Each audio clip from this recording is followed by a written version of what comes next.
Hi, ladies. Welcome to today's live broadcast, Online Dating Do's and Don'ts. Welcome. I'm so happy to be connecting with you today. And so I know that online dating can be really daunting if you haven't done it before. And even if you're online dating right now, it can be really daunting. So let's just go over some of the basics for the online do's and don'ts that I found were really helpful when I was online and that really helped my clients. So I have a little list here prepared for you. Now, here's what I feel is so important is to be direct. I'm really a big believer in, telling the truth, tell it fast as you can. And it's going to save you a lot of time because a lot of you already know what you do and you don't want in a partner. So the best thing I could share with you today is to really encourage you to be direct. I'm not saying be super blunt, but be very direct when you're engaging with men online because it saves everybody a lot of time. Not only is it going to save you time, but it's going to save them time too. And so play it forward, right? Pay it forward by being direct. And because you don't want to waste your time with somebody you're not interested in, really. And it's easy to get caught up in that. So what I really want you to remember, what I want you to do is to remember that this journey can lead to your soulmate. I totally 1000% believe that it's possible, not just because I met Michael on Match, but because it is so convenient to use online dating, especially for women over 40 who are busy with their careers or busy with their children, busy in their community. It is just so much easier than going out and sitting at a bar. And that's just not even the way that you want to meet a man when you're hitting, 40 and over. And so it's a whole different ballgame out there. So I really, really strongly urge you to reconsider if you're watching this to use online dating. Now, I want you to put down your do's and don'ts. I'm going to go through the do's first. And welcome, ladies, on YouTube. Hi, Holly. Hi, Latoya. Hi, Carmel. Hi, Margaret. Thank you for being here. Hi. Okay, so remember that it's an adventure. And just like any adventure, you don't really know what's going to happen, right? And that's a part of the fun of adventures because you don't know what's going to happen, so anything's possible. So you just have to remember that it can be a really fun adventure. So the other thing that I want you to remember, have an open mind. It's so hard to have an open mind when it comes to something like this because our mind is notorious for rigid thinking. Our mind thinks it knows exactly how everything should be. And that's how it starts shooting on us. The truth is that we don't know how it should be. We don't know what's going to happen. And that's the wonderful, marvelous thing about the law of attraction. We have to surrender to the process and let things unfold. But our mind doesn't want us to have an open mind. It wants us to be rigid in how things should unfold. And that really trips us up because it's never how life really is, right? You set out to do something and then a different set of circumstances happens. You have to consider that it's the same thing with online dating. You get out there and you just have to see how things unfold and then address it accordingly. And so another thing I do want you to be prepared for is to experience some redirection. And so you can coin that as rejection, but I'd rather look at it as redirection. You're going to meet men that you won't have a spark with, or they won't have a spark with you. And that's okay, right? It's perfectly okay to not have a spark with somebody. You've just got to get out there until you connect with somebody. So do be prepared to be redirected. You might go out with somebody for 7 dates and he might say, I'm not feeling a spark. That's the most honest thing anybody can do for anybody else. So just remember that it's important to be direct as soon as you're not feeling something to let the other person know. And don't look at it as a rejection. Try to look at it as a redirection. They're redirecting you and you're further down your path. You know a lot more from that experience of what you do like and what you don't like. That's what dating does. Dating provides you with a contrast that you need to see. It provides you with experience that you like and experiences that you don't like. And from that, you sift through and you keep focusing on the ones that you do like. I do like this. I do like that. Not so much that. But what happens is when you focus on what you don't like so much, your attention travels to what you don't like, and then you get more of that because that's where your energy goes. Wherever your focus goes, your energy follows. And I know it's very hard not to focus on what you don't like because there's so much drama attached to it. But the mind is addicted to drama. So if you understand that, you can train yourself away from the don'ts, the things you don't like, and focus on the do's and be grateful, like, oh, good to know. I really don't like that. I like this more. And that's what you focus on. And that creates your new criteria for what you want in a man. That's why the dating platform is so valuable, because it provides you with the contrast that you need to make the next best choice for yourself. Okay, the last do is be honest. Now, I've learned the hard way about this and not being honest, and it's not fun. And I think I've shared this with all of you before, is that when I first started online dating, I lied about my age. I can't believe I did that either, but I did. And was talking to some friends before I really got into all of the coaching as I am now, and they were, suggesting that I don't know how old I was, in my 40s. That wasn't that old now that I look back in hindsight, since I'm 55 now, that I shave off a couple years of my age. And at the time I was like, it's probably an acceptable little white lie that people tell on the internet. But boy, as soon as I did it, I met the first guy I had to meet that I met. I had to tell him my real age, and it was really uncomfortable. And of course, he was like, okay, I'm fine with that. But really, was he? I mean, I just admitted that I told a lie to get on a date. And anyway, don't beat yourself up if you've done that. And I get it. If you're like 59 and you're going to turn 60, if you're 49, going to turn 50, then you're going to attract a whole different set of people. I totally get that. But it's just not worth being dishonest, because it's going to come back and you're going to have to either tell them at some point, or they're going to call you on it. They're going to do a background check on you, and they're going to find out, and they're going to wonder what else you're lying about. And so take it from me, from my own experience, my own mistakes. That is now a lesson. I learned my lesson and I changed it, and I always went by my real age. So that's an example I can give you. Don't lie. It's just not worth it. If you want to tell a man, hold a boundary and say, I'd be happy to share that information with you when I know you a little bit better. That's okay. You don't have to lie about something. Well, let's talk about the don'ts. Then I'm going to take some questions, okay? So don't, what is my don't? Let me look at my list here. Don't talk about your ex. And you've heard me say this before too. Don't bond over your baggage. It's so hard to do, right? Because talking about your ex is so juicy, especially if you're disgruntled, or if you're resentful, or if you didn't have a good experience. It's easy to commiserate together. But I highly recommend that you don't do that, because what you talk about, you bring about, right? So remember, the law of manifestation is be, do, have. Thoughts, words, deeds. So if you're thinking you want a man and you're saying a lot of things about your ex, but you're doing online dating, you're sending a real mixed message energetically. So if you're not with your ex anymore, you need to resolve whatever happened internally so that you can move on emotionally, so that's not a charge for you when you're talking about it. So just give the bullets and then move on. If your date starts to go into the conversation about his ex, you can gently pull him back to the now by just saying, hey, it sounds like that was really hard for you. But in the spirit of getting to know me and me getting to know you, what do you say we put that conversation down and start a new one? And you do that smiling with your feather, but I would definitely try to steer the conversation away talking about your exes. So the next piece is really important, and it's so hard to do, but with practice, you can master this. And so don't attach to an outcome.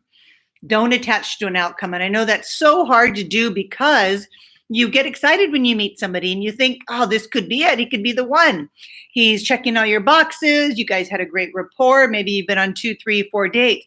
But as soon as you attach to an outcome, your mind gets very focused on how it should be. I'm going back to the shoulds.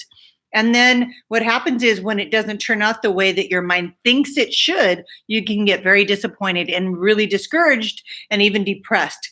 That's what causes that depression, is when we focus on an outcome so much that we are so rigid in our thinking that we fail to see all the other wonderful things happening in our peripheral, because we're so focused on how it should be.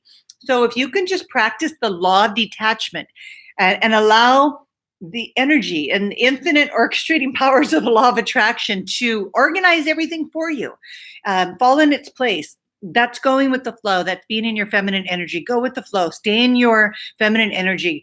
And what that feels like is that you're moving downstream. Imagine you're a little boat and you're rowing downstream, and it's easier just going with the flow. But as soon as you start to focus on an outcome, it's like you're turning your boat around and you're trying to row upstream. It's hard and you're going against the grain, and it feels like it's efforting and a lot of effort. So that's why I recommend don't attach to an outcome until there is so much evidence pointing you in that direction. And then you can start to make those connections and those attachments that are inevitable when it comes to intimate relationships. So, but hold off on that for the first, 3 to 5 to 7 dates. And the next don't delete your profile. Have you ever done that or wanted to? You're just so close to hitting delete.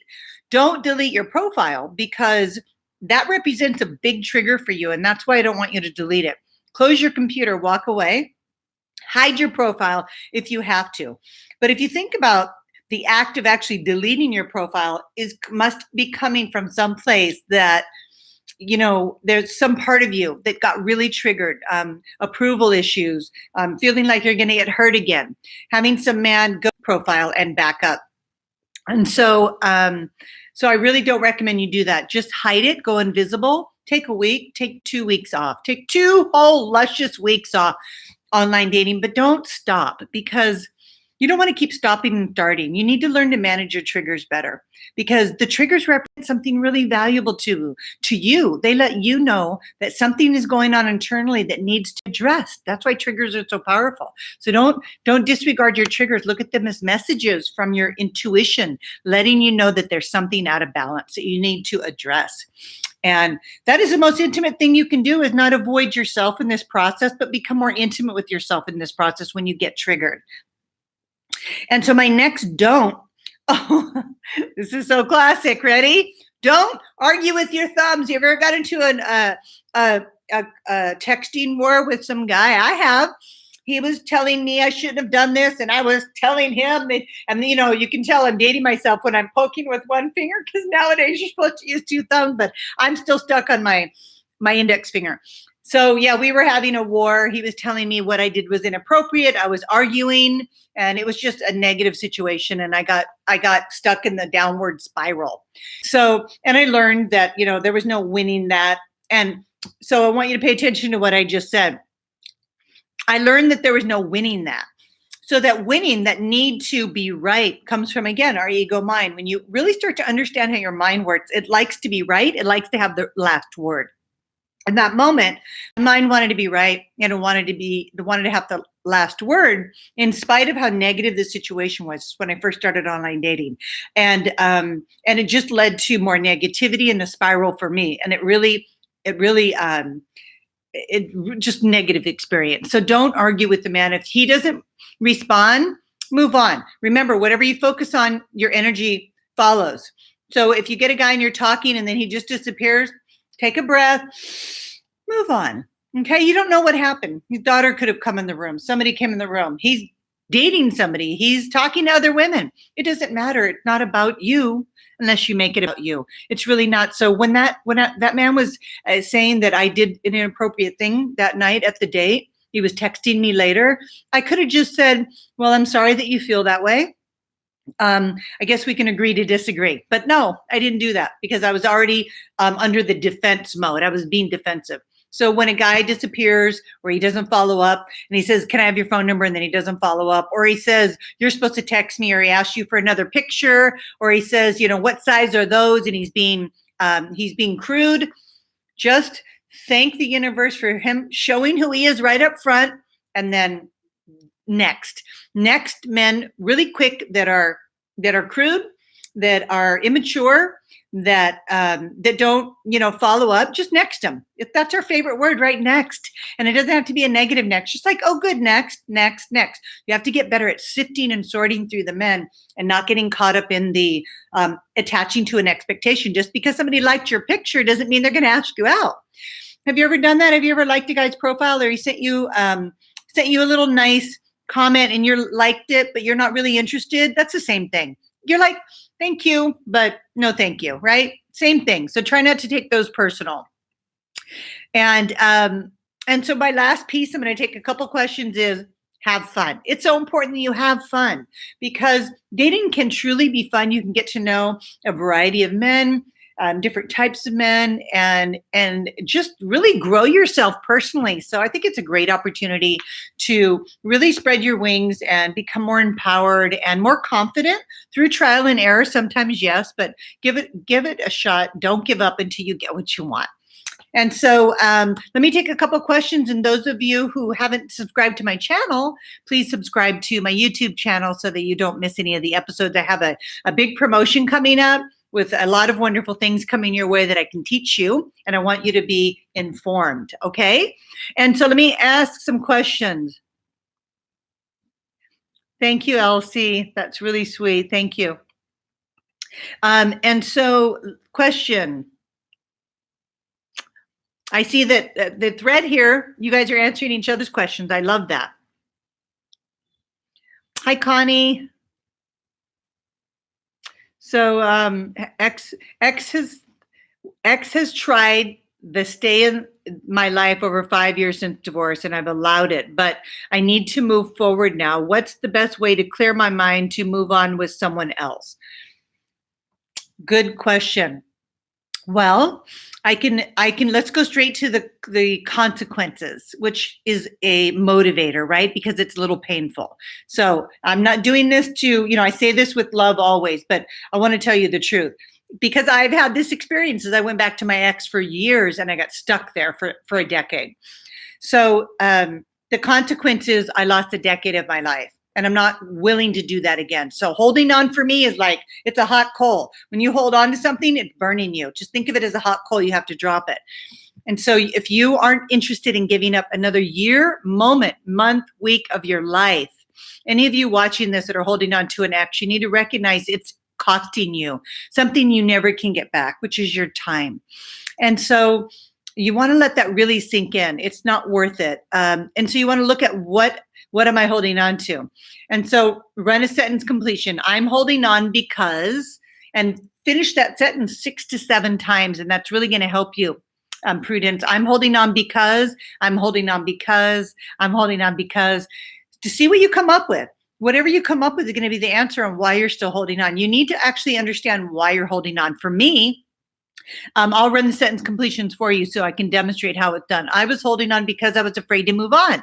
I was holding on because I didn't think I was going to meet anybody else. I was holding on because I was in a lot of fear. I was holding on because I didn't have confidence. I was holding on because I was stuck in the past. I was holding on because I was in magical thinking I can just wave a wand and make everything that had happened in the last 20 years disappear.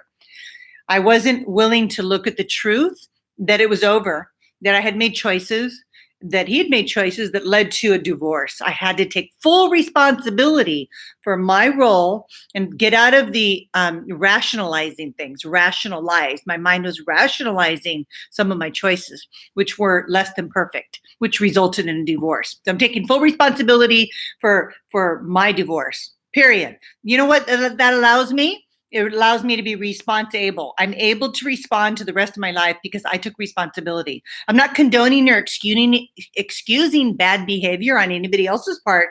I'm just releasing myself from the toxicity of what happened so that I can move on. I'm just forgiving everything, forgiving myself mostly so I can move on. So I hope that helps you, because I don't want to be stuck anymore in the past. And even when you do move on, your mind will continue to bring up the memories to try to sabotage you. And I'm married happily to Michael. So I have to manage my thoughts, focus on where I'm at right now. I put blinders on. I'm with Michael. He's my life. I'm happy with him. Blinders on everything else so that I focus on watering my own lawn. If I look over there, it looks green. My lawn's going to turn brown. So water your own lawn. Stay focused on the people in your life and yourself, and let the other people go that aren't serving you. I hope that helps. Let's see, one more question. Why meet an unattractive man unless you like something about him? Why lead him on? Because you're bored? Okay, so there's a comment in the thread. So You define unattractive. I always recommend, and this is the last little bit before I'm going to end the broadcast, is go ahead and talk on the phone before you meet. That's what I did, and I really recommend it. Some of you go straight to the date, which is fine too. There's really no wrong way to do it. You can do that, but talk on the phone. Maybe there's some kind of things you share in common. There's some kind of energy there that you really like the sound of his voice. You like what he stands for. You like his principles, his values, and you meet him. He's going to look different to you in person. And also, pictures online don't do men justice. I would not judge a man by his picture entirely. Some pictures are pretty obvious. You can judge them and move on, like the ones without a shirt or the tank tops or whatever is, if that's not your jam. But for the most part, I would definitely meet somebody in person because we just look so much different in real life. I was just at a workshop last weekend, and some of my clients were there that are in my group program that I haven't met in real life. And it's so wonderful to meet them in life and to get to know how they express themselves, their gestures, the tone of their voice, the warmth in their eyes. You just don't get that on a phone call or over the internet. So I would get in front of a person as quickly as possible by way of a phone. And then you can make that a determination whether or not you find them attractive. Sometimes it's beyond looks. Sometimes it's the way they treat you. It's their thoughtfulness, their compassion for people. There's so many other things besides looks that I find so attractive about people that warms my heart when I'm with them. So, great. You guys are coaching each other in the thread. I'm going to end the broadcast. So don't forget to take my 2020 love forecast. Just go to 2020loveforecast.com and, check out what's in store for you this year. It's kind of like a little horoscope that I put together for you. And it'll tell you what's on the horizon for your love life and who your celebrity soul sisters are. So 2020 Love Forecast. Don't forget to subscribe to my channel so you don't miss any episodes. And if you want to hop over to my website, engagedataanyage.com, sign up for my blogs. I put a blog out every Tuesday, and then I go live on Thursdays. So you can, if you prefer to read some of the content, you can read some of the blogs that I put out every week. Okay, ladies and gents, thank you so much for being here, sending you so much love. Remember, don't give up until you get what you want. Okay, have a great night. Bye.